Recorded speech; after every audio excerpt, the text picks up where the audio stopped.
पीले दांत वाली बहू। रंजना कभी ब्रश नहीं करती थी। उसे कितनी बार उसके माँ बाप ने डांटा, लेकिन उसका कोई असर उस पर होता ही नहीं था, जिस कारण से उसके दांत पीले पीले हो जाते हैं। शादी के बाद अरे बहू, वैसे तो तुझ में कोई कमी नहीं है, पर तेरे दांत इतने पीले कैसे हैं बेटा? कैसे मतलब? कोई सर्जरी थोड़ी ना कराइए। वो तो क्या नाम, मैं ब्रश नहीं करती थी तो पीले हो गए। अब क्या करूं? आप कहें तो लाल करवा लूं या फिर काले? यार ये क्या है, क्यों माँ से लड़ रही हो? लड़ रही हूँ?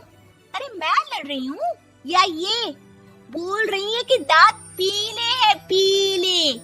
अरे तपस्या थोड़ी ना की है इन्हें पीले करने के लिए। बकायदा ब्रश नहीं किया है 20 साल तक, तब जाकर। छी, कैसी बात कर रही हो? ये उस वक्त तो पीले नहीं थे जब हम लोग तुम्हें देखने आए थे। अरे तब साफ करवा लिया होगा डेंटिस्ट के पास जाकर। अब देखो कैसे पीले पीले लग रहे हैं। रंजना सास की तरफ गुस्से से देखती है। फिर शुरू हो गई पीले पीले पीले। अरे पीले तो तब भी थे जब मेरे हाथ का रसगुल्ला उड़ा उड़ा कर खा रही थी और बोल रही थी, लड़की नहीं गुणों का खजाना दे रहे भाई साहब आप। खैर, अब वो लोग करते भी तो क्या करते, पीले दांत वाली बहू पल्ले पड़ी थी तो झेलना तो था ही। एक दिन कीर्तन में रंजना गाना गा रही थी। अरे कमला बहन, माँ का द्वार है, यहाँ तो सब शुद्ध होकर आते हैं, फिर अपनी बहू को ब्रश भी नहीं करवाती तुम। दूर से पीले पीले दांत भक्ति में बाधा उत्पन्न कर रहे हैं। अरे कोई 2 साल की बच्ची थोड़ी ना लेकर आई हूँ मैं बहू बनाकर। अच्छी खासी लड़की है, अरे कैसे करवाऊं ब्रश? ये तो उसे खुद करना चाहिए ना। अब माँ बाप तो इसके जैसे तैसे निपटा दिए, ये नहीं सोचा कि सास कैसे संभालेगी। सास बहू को लेकर घर आ जाती है, लेकिन सोच लेती है कि अब इसे लेकर कहीं नहीं जाएगी। अगले रोज बहू कहती है, अरे क्या हो गया, मंदिर नहीं जाना क्या? कीर्तन का वक्त हो रहा है। मेरी मधुर वाणी से कान्हा जी जागते हैं और सोते हैं। आप तो जानती है ना उनकी भक्ति में कितना मन लगता है मेरा। वो क्या है ना, तबीयत ठीक नहीं लग रही है मेरी, आराम करूंगी मैं। तबीयत ठीक नहीं लग रही? अभी तो मिथुन के गाने पर नाच रही थी आप, और अब बोल रही है कि तबीयत ठीक नहीं लग रही। अरे भक्ति में मन लगा लो सासू माँ, ऊपर जाना है, क्या मुंह दिखाओगी आप? हाँ? सास को बहू की बात पर गुस्सा आ जाता है। मैं क्या मुंह दिखाऊंगी, इसकी चिंता तो ना कर, समझी? अपने मुंह की चिंता कर, जो ये पीले पीले दांत लेकर हर जगह पहुंच जाती है। पता है लोग कितना मजाक बनाते हैं। ना जी ना, मैं नहीं जाना कहीं तेरे साथ। तो ये बात है, कोई ना, मत जाओ, मैं अपने कमरे में ही बैठकर भक्ति कर लूंगी। ऊपर वाला दांत थोड़ी ना देखता है, मन देखता है, भावना देखता है। और अरे बस बस, तू सब कुछ दिखा, बस ये सफेद चमकदार दांत ना दिखाना किसी को, है? जा यहाँ से। बहू को सास की बात का कोई फर्क नहीं पड़ता, वो तो जैसी थी वैसी ही रह जाती है। सुबह नहाकर किचन में खाना बनाना, फिर खाना खाना, कीर्तन भजन करना और सो जाना। एक दिन, माँ जी मैं सहेली के घर जा रही हूँ, शाम को लेट आऊंगी। हाँ हाँ तो जाना, मैंने कौन सा तेरी आरती करनी है घर पर बैठकर। रंजना सहेली के घर जाती है, जहाँ वो पार्टी में जाने की तैयारी कर रही होती है। अरे शिखा, कहाँ जाने की तैयारी कर रही है? मैं गलत वक्त पर आ गई क्या? अरे नहीं यार, उल्टा सही वक्त पर आ गया। मैंने ये साड़ी और ज्वेलरी निकाली है यार, शाम को इनके ऑफिस की एक पार्टी में जाना है। बताना कैसा लग रहा है ये सब?